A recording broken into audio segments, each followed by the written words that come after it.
উনি আমাদের দলের দেশের নেতা, উনি সারা বিশ্বের নেতা। উনি শুধু ওনার একজন সন্তানকে রেখে যান, উনি হাজারো সন্তান রেখে গেছেন এই দেশে।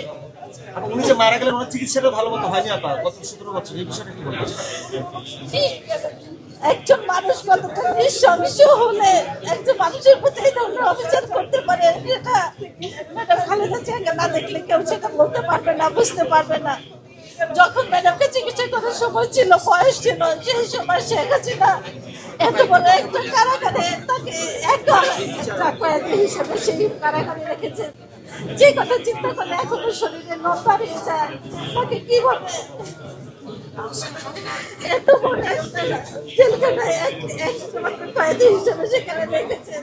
তার জন্য বলতে পারে একমাত্র তার সঙ্গী, আর কেউ তার সাথে ছিল না। এত বড় একটা কারাগারে সেদিন তার চিকিৎসা হলো, হয়তো উনি আর ভালো থাকতেন, সুস্থ হতেন, কিন্তু ওনাকে সেই সুস্থ হতে দেন নেই।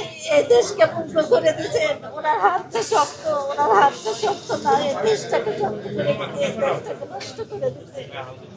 ওনার সুচিকিৎসা পেলে ওনারা আরো ভালো থাকতেন।